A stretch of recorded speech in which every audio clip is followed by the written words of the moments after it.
డబ్బే రాజకీయము, రాజకీయం డబ్బుగా పూర్తిగా మార్చేయడము, ఇది జరిగింది ఈ ఇద్దరు చలవ వల్ల. దాని పర్యవసానం వాళ్ళు చూస్తున్నాం మనం. ఇక రెండోది, నిన్న చంద్రబాబు నాయుడు గారి ప్రసంగాన్ని నేను సాధారణంగా టీవీలు చూడను, కానీ నిన్న మరి మీ ముందుకు రావాలి కాబట్టి విషయం తెలుసుకోకుండా ఇష్టం వచ్చినట్టు మాట్లాడడం లోక్సత్తాకు అలవాట్లేదు కాబట్టి నన్ను చాలా జాగ్రత్తగా పరిశీలించాను. నేను వారికి కొన్ని సూటి ప్రశ్నలు వేస్తున్నాం. చంద్రబాబు నాయుడు గారు, మిగతా వివాదాలు ఎట్లా ఉన్నా కూడా మీ పార్టీకి చెందిన ఒక ఎమ్మెల్యే నామినేట్ అయినటువంటి మరో ఎమ్మెల్యే గారి ఓటు కోసం 5 కోట్ల రూపాయలు ఇవ్వజూపిన మాట వాస్తవమా కాదా? అసలు జరిగిందా లేదా? అది అభూత కల్పన, ఇది అబద్ధమా, ఇది కట్టు కథ? ముందు దానికి సూటిగా సమాధానం చెప్పండి. దాని గురించి ఎవరు మాట్లాడట్లా అసలు.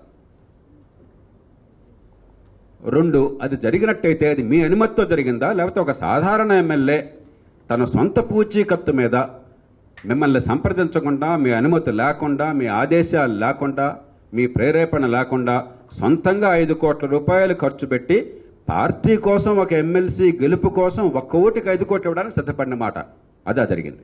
దీనికి సమాధానం కావాలి. దీనికి సాంకేతిక అంశాలు వెనకాల దాక్కుంటే లాభం లేదు. 3వది, ఒకవేళ మీకేమీ తెలియకుండా ఆయనే చేశాడు అన్నట్టయితే ఆ మాట రేపటిది కూడా అంటారు. కోర్టుల్లో కేసులు తప్పించుకోవడం కోసం ఏదో అంటారు రకరకాలుగా. మరి ఎందుకని ఆయన మీద ఏమాత్రం చర్య తీసుకోలేదు? ఆయన చేసింది తప్పైనట్టయితే, మీకు తెలియకుండా తప్పు చేస్తే, మీ అనుమతి లేకుండా తప్పు చేస్తే, మీ పార్టీ ప్రతిష్టని బదారికిడిస్తే ఎందుకని మీరు చర్య తీసుకోలేదు? కొన్నేళ్ల క్రితం మన తెలుగు సమాజానికి చెందినటువంటి బంగారు లక్ష్మణ్ గారు, నిజానికి ఆయనకి అవినీతి పేరు లేదు, మంచి మనిషి ఆయన చేసిందల్లా పార్టీకి విరాళంగా 1 లక్ష 2 లక్షలు ఎవరు ఇస్తామంటే తీసుకున్నాడు అంతే.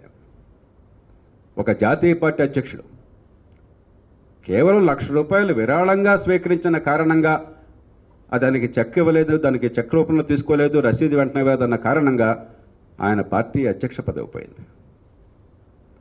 అలాంటిది 5 కోట్ల రూపాయలు అక్కడ ఇవ్వజూపితే, అది కెమెరాల ముందు దొరికిపోతే మీరు ఏ చర్య తీసుకోకుండా బుకాయిస్తే అర్థం ఏంటి? ఇది మామూలే, పెద్ద ఏముంది దీనికి అంత హార్డ్వాడ్ చేస్తున్నారు? రాజకీయం అంటే ఇంతే. జేపీ గారు అంటే వాళ్ళు చెప్తుంటారు రాజకీయం అంటే ఇంతే, ఇది రాజకీయం అని డంకాబేజం చెప్తున్నారా? ఇక టేపును గురించి చాలా వస్తుంది. ఇక్కడ పాత్రికేయులు కూడా ట్యాపింగ్ లేకపోతే మరొకటి. అయ్యా, ఇది ట్యాపింగా రికార్డింగా కోర్టులు చూసుకుంటాయి. ట్యాపింగ్ అయితే చట్టబద్ధమా కాదా కోర్టులు చూసుకుంటాయి. అట్లాగే ఇది స్టింగా మరొకట, ఇలా రకరకాలుగా వస్తున్నాయి. కానీ ఇప్పుడు మనం చూడాల్సింది, చంద్రబాబు నాయుడు గారి తరపున వచ్చిన వాదన ఏమిటంటే గొంతు మార్చారు, ఆయనది కాదు గొంతు అని ఒక వాదన వస్తుంది.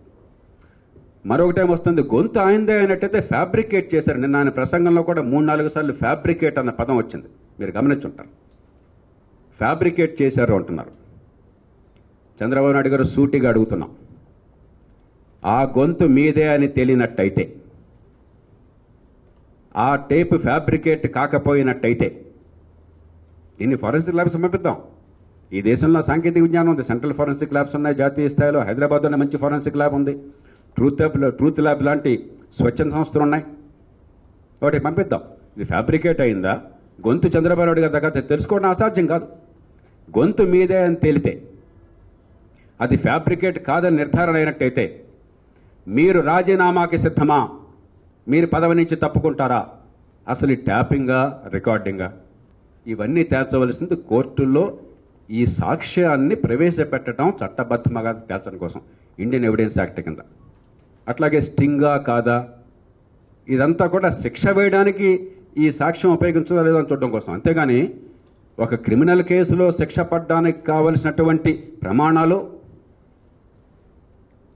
ఒక రాజకీయ పార్టీ, ఆ పార్టీ నాయకుడు, ముఖ్యమంత్రి ప్రజాజీవనంలో పాటించాల్సిన ప్రమాణాలు ఒకటేనా?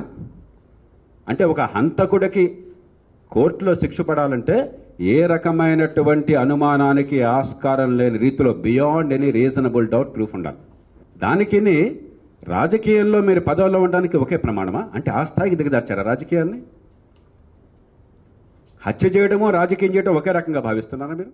ఆయన ఏమంటాడు, కేసీఆర్ హైదరాబాద్ మీద నీకు ఎంత హక్కు ఉందో నాకు అంతే హక్కు ఉందో అని మాట్లాడతాను. నీ అబ్బా జాగీరా చంద్రబాబు నాయుడు? హైదరాబాద్ నీ తాతదా? ఇవాళ హైదరాబాద్కు నువ్వు కాదు ముఖ్యమంత్రివి, తెలంగాణ బిడ్డ ముఖ్యమంత్రి.